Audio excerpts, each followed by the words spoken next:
여러분 안녕하세요. 토익 술술 최서아예요. 들어와.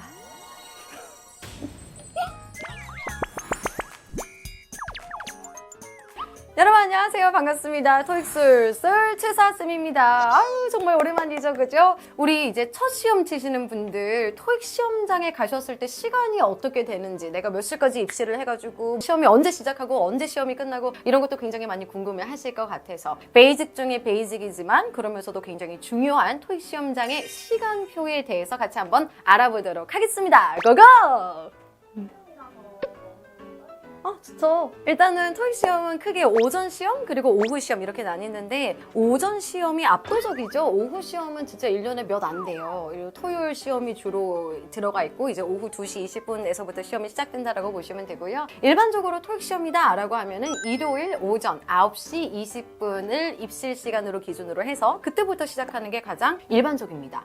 자, 그럼 시험 치러 가볼게요. 갑니다. 자, 이제 시험장에 힘들게 갔어요. 여러분 집 근처로 학교를 선택을 하셨을 거잖아요. 그죠? 누가 뭐 저기 멀리 있는 데를 가시진 않을 테니까 아침에 막 비비고 막 눈 비비고 갔어요. 그럼 일단 학교에 딱 들어가시면 들어가시는 입구 앞에 크게 이렇게 흰 색깔 종이가 붙어 있어요. 거기서 먼저 여러분들의 성함을 찾으시는 거예요. 저는 이제 최서아니까 치읓 쪽으로 가서 제 이름을 찾는 거죠. 최서아 이렇게 찾고 옆에 생일이 있어요. 그죠? 동명이인이 있을 수 있기 때문에 생일을 확인하시고 그다음 그 옆에 고사장 넘버가 있습니다. 1고사장에서부터 학교 그 수험 상황에 따라서 몇 고사장까지 쭉 있겠죠. 그럼 이제 그거를 확인하시고 들어가시면 되는데 이거는 학교마다는 좀 다를 수 있고 상황에마다 좀 다를 수도 있어요. 저는 예전에 한번 시험 치러 갔을 때에는 요즘 이제 토익위원회에서 카톡을 보내잖아요. 그래서 카톡으로 먼저 한번 신분 확인을 한 적이 있었어요. 제가 부산 지역에서 시험을 쳤을 때에는 부산에서는 주로 그걸 뭐라 그러죠? 신발에 이렇게 한 번 더 입히는 거? 신발 주머니는 아니고 신발 덮개? 신발 보호개라고 해서 스머프처럼 생긴 그 하늘 색깔 그게 있어요. 그래서 그거를 꼭 착용을 하고 들어가야 되거든요. 그래서 지역마다 그런 부분은 조금 다르게 진행이 되고 있겠지만 기본적으로는 벽에 붙어져 있는 성함과 그리고 생일 그리고 고사장 번호를 먼저 확인하시고 난 다음에 입시를 하시면 되겠습니다. 자, 그래서 여러분들이 이제 계단을 열심히 올라가서 그 고사장 앞에 딱 서게 됩니다. 그럼 고사장 뒷문 말고 앞문으로 오시면 여러분들 좌소표가 있어요. 교탁을 중심으로 해서 창가 쪽이 A고요. 그리고 복도 쪽이 E로 되겠죠. 그래서 A, B, C, D, E 5줄이고 숫자가 있습니다. 그럼 여러분들의 좌석을 먼저 확인을 하시고 지정된 장소에 여러분들이 앉아주시면 되는 거예요. 자, 그럼 이제 앉았어요. 그럼 이제 한 9시 30분에서부터 9시 45분까지 15분간 orientation이 진행될 겁니다. 다반지 오리엔테이션이기 때문에 성함 쓰시고요. 그리고 뭐 여러분들이 시험 어디서 치시는지 장소 적어주시고요. 그리고 한문으로도 이름 적는 란이 있죠. 그거는 안 적어도 되는 건지는 사실 전 생각을 해본 적이 없어요. 저는 항상 적었기 때문에 한문으로 적어주시고 그 다음에 뭐 이렇게 자필 서명이다라고 해서 자필 글자 확인하는 부분도 있어요. 그런 것도 좀 써주시고 서명까지 잘 해주시고요. 뒤로 넘겨보시면은 설문조사하는 란이 있습니다. 이 부분은 하셔도 되고 안 하셔도 돼요. 저는 설문조사 이제 너무 시험을 매번 오래 쳤기 때문에 요즘은 안 하거든요. 안 한 지 꽤 됐거든요. 사실 왜냐면 너무 귀찮아요. 갈 때마다 내가 어느 분야에 종사하고 있는 사람이고 뭐 이걸 다 할 필요가 없잖아요. 말 그대로 설문조사기 때문에 그 부분은 필수적인 부분이 아니라는 점까지도 알려드리도록 할게요. 자, 그 다음 9시 45분에서부터 50분까지 5분간 휴식 시간이 주어집니다. 그 5분 동안 화장실 다녀오실 수 있고요. 말 그대로 답안 작성이랑 관련된 오리엔테이션이 끝났기 때문에 휴식을 취할 수 있는 시간이자 그 9시 50분 전까지가 여러분들이 입시를 하실 수 있는 마지노선이에요. 마지노선. 9시 20분까지 입시를 해주세요라고 가장 기본적인 시간은 설정이 되어져 있지만 시험을 여러 번 쳐보신 분들은 딱 가자마자 답안지에서 뭐뭐뭐 체크해야 될지를 이미 잘 인지하고 계시기 때문에 한 40분이나 45분쯤 중간에 들어와도 괜찮긴 하거든요. 근데 50분에 오시는 거는 입실이 불가능합니다. 그래서 그런 것도 좀 신경을 써주셔야 되겠죠. 네, 그리고 9시 50분에서 10시 5분까지 신분증을 확인하는 것과 동시에 LC 음향 확인이 함께 들어가게 됩니다. 그렇기 때문에 이제 복도에 계시는 총감독관님이 매 교실마다 돌아다니시면서 스피커 어떠세요? 음량 괜찮으세요? 라고 확인을 해주실 거예요. 그럼 여러분 이렇게 막 그런 거 있잖아요. 소리 내서 네, 좋습니다. 이렇게 하기는 좀 민망하시더라도 아이 컨택 열심히 하면서 이렇게 좀 해주면 감독관님 기분이 얼마나 좋으시겠어. 저는 항상 열심히 하거든요. 이렇게 해주세요. 알겠죠? 그래서 좋은 기를 받으시고 시험 치시면 좋잖아요. 만약에 소리가 좋지 않다, 만약에 좀 더 컸으면 좋겠다, 너무 소리가 크다 이렇게 생각되신다면 꼭 이 기간에 손을 살짝 들으셔서 말씀하시면 됩니다. 소리가 너무 작아요. 혹은 소리가 너무 커요. 이렇게 하면 이제 음영 조정이 될 거예요. 자, 그럼 이제 10시 5분에서 10시 10분까지 드디어 여러분들에게 시험지가 나누어지게 될 겁니다. 감독관님은 그 A열에서부터 E열까지 각각의 우리 수험자 학생분의 수에 따라서 미리 시험지를 세팅을 해 두실 거고요. 그 제일 앞에 앉아 계시는 분들에게 먼저 시험지를 다 올려둘 거예요. 그러면 이거를 여러분 받자마자 받았으니까 나 빨리 봐야지 해서 바로 넘기시면 안 되고 1열에서부터 동시에 같이 이렇게 넘기는 거기 때문에 잠시 기다려주세요라는 방송 그리고 감독관님의 말씀을 듣게 되실 겁니다. 자, 그래서 이제 네, 문제지를 넘겨주세요라고 하면 아래쪽에서부터 시험지를 하나 빼시고 뒤로 넘기시면 돼요. 그럼 그 뒤에 계시는 분도 아래쪽에서부터 하나를 빼시고 뒤로 넘기시면 되겠죠? 그리고 파본 검사 시간이 주어지게 될 거예요. 그 파본 검사 쭉 한번 하시면 돼요. 근데 쌤이 진짜 뭐 십몇 년? 시험을 오래 쳐본 결과 저는 파본을 받은 적이 한 번도 없거든요. 그래서 제가 봤을 때 파본이 나올 확률은 굉장히 낮지 않느냐라는 생각을 합니다. 그럼 이때 뭐 하는 게 좋을까요? 물론 파본 검사를 위한 시간이기 때문에 바로 여러분들이 이렇게 막 문제를 푸는 모습을 보이는 것은 100% 감독관님의 제재를 받을 수 있는 행위예요. 그리고 그거는 안 돼요. 남들보다 먼저 문제를 풀고 이러는 건 안 되지만 팟5에 어떤 문제가 나오는지 슬쩍 눈으로 먼저 보실 수는 있으시겠죠. 그리고 저 같은 경우는 강사기 때문에 쭉 보면서 파트 7의 이 중에 이번에는 이런 유형이 있구나, 3중에 전체적인 길이가 이렇구나 라고 저는 한번 쫙 보는 편이에요. L씨는 이렇게 보이고 RC의 팟5 오케이, 6 지문 짧네, 7 돌았네 이러면서 아우 왜 이렇게 어려워 이러면서 한번 보시는 것도 도움 되시고요. 나는 조금 시간이 많이 부족해 하시는 분들은 팟5의 101번에서부터 103번, 4번 정도는 눈으로 좀 푸시는 것도 괜찮겠습니다.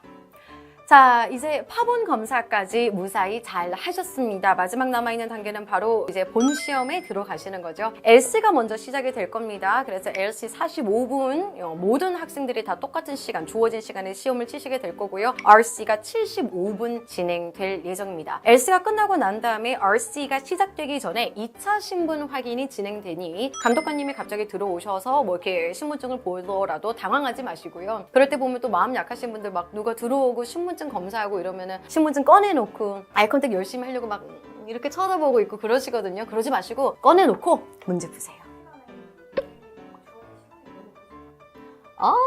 그죠. 시간 아껴야 되죠. 맞아요. 원래 마른 오징어를 짜면 즙이 나온다고 조금 있는 시간도 줄여서 그 몇 초라도 우리가 아껴 써야 되는 게 맞습니다. LC 특히나 Part 1 같은 경우는 디렉션 시간이 또 있잖아요. 그죠? 그때만큼은 저는 손가락을 Part 1에 끼워 두시고 Part 5 문제 푸시는 걸 추천하기는 해요. 그래서 Part 5 빠르게 집중해서 풀 수 있기 때문에 몇 문제를 풀고 이제 Part 1의 Number 1 시작한다면 빨리 넘기셔서 사진에 집중하시고 ABCD 푸시는 게 좋은데요. 여러분들은 점수에 있어서 그 정답률을 높여야 되는 입장에 계시기 때문에 LC 할 때는 좀 LC에 집중을 하는 그런 생각으로 가시는 게 더 도움이 될 것 같아요. 맞아요. 그 Part 7을 먼저 풀고 6 풀고 5 풀고 이런 방법도 분명히 있긴 있는데 제가 봤을 때 가장 중요한 본질은 집중력이 높을 때 내가 어려운 걸 풀겠다거든요. 결국에는 약한 걸 먼저 푸는 것은 집중력이랑 관련된 하나의 전략이다라고 말씀을 드리고 싶습니다. 그리고 꼭 한 가지의 방법이 모든 사람의 입맛에 절대로 다 맞을 순 없어요. 실전 모의고사를 통해서 내가 5부터 순차적으로 풀었을 때 정도 나의 느낌과 체감의 어떤 느낌, 피로도 그리고 집중력 그리고 또 점수 봐주시고 7에서 풀었을 때 7, 6, 5 풀었을 때 나의 느낌, 점수, 집중력 그리고 피로도 이런 것들을 한번 평가를 해보셔야지만 실제 시험장 가셨을 때 돈 날리지 않고 가장 최상의 상태에서 시험을 치고 올 수 있겠죠. 여러분들이 모의고사를 통해서 한 번쯤 꼭 경험을 해보셨으면 좋겠습니다. 맞아요. 알려줄게요. 자, 봐봐요. 이제 시험을 시작하잖아요. 그러면은 Part 1 풀어요.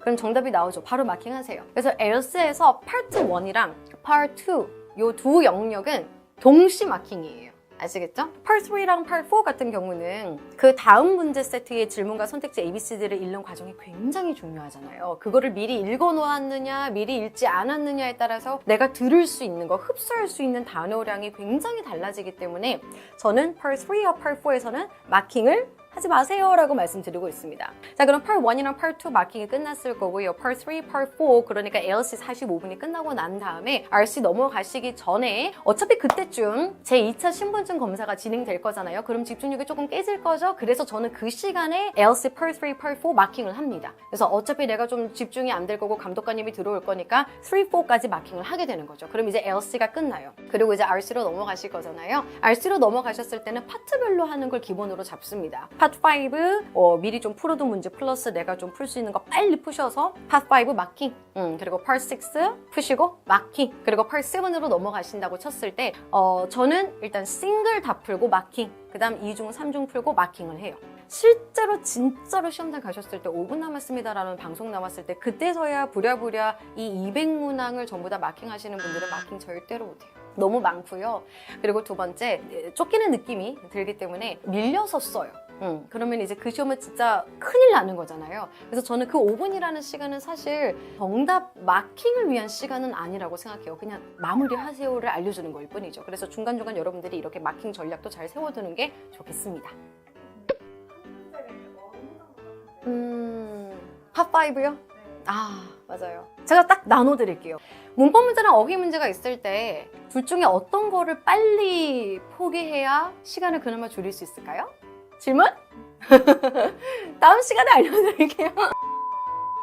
어휘예요, 어휘. 문법은 그래도 구조 분석을 어느 정도 공부를 하시고 그 다음에 션으로 끝나면 명사다, FUL로 끝나면 형용사다, LY로 끝나면 부사다 이런 식으로 공부를 하고 들어가기 때문에 해석이나 뜻을 모르시더라도 문제를 풀 수 있는 트레이닝 충분히 돼요. 하지만 어휘 같은 경우는 뜻을 모르시면 100분이 주어지고 일주일이 주어져도 결국에는 찍을 수밖에 없습니다. 그렇기 때문에 내가 어휘 문제에서 막힌다 싶으면 과감하게 찍고 넘어가세요. 아시겠죠? 그리고 찍을 때 이거 뭐 이런 거 알려드리면 이상하긴 한데 팁을 하나 알려드리자면 생전 보도 못한 너무 어려운 단어를 찍으시는 경우가 많아요. 왜냐면은 이게 어려우니까 이게 정답일 거야. 내가 모르는 게 아마 어려우니까 정답일 거야. 이런 불안감 때문에 모르는 걸 체크를 하고 찍게 되시는데 너무 생소한 단어가 토익에서 정답으로 나오는 경우는 좀 드물기 때문에 오히려 좀 잘 아는 단어 중에서 이쁜 거, 마음에 드는 거 찍어주시는 게 좀 더 좋지 않을까 라는 팁을 알려드리겠습니다.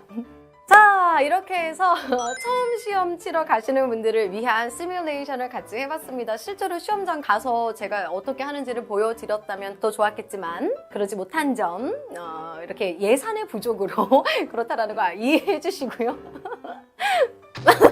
이런 얘기 해도 돼요? 자, 그래서 어쨌든 머릿속으로 시뮬레이션 많이 해주시고요. 그래도 자막이 친절하게 잘 나가서 여러분들이 이때쯤 내가 뭘 하고 있겠구나 라고 충분히 예상 가능하실 거라고 생각합니다. 시험 잘 치고 오시고요. 여러분 앞으로도 궁금한 점 있으시다면 댓글에 질문 많이 남겨주세요. 자, 그럼 저는 다음 시간 토익술술에서 다시 다른 컨텐츠로 인사드리도록 하겠습니다. 제가 누구였다고요? 최수아쌤이죠? 최수아쌤 기억해 주시고요. 다음 시간에 뵐게요. 수고하셨습니다. 들어와.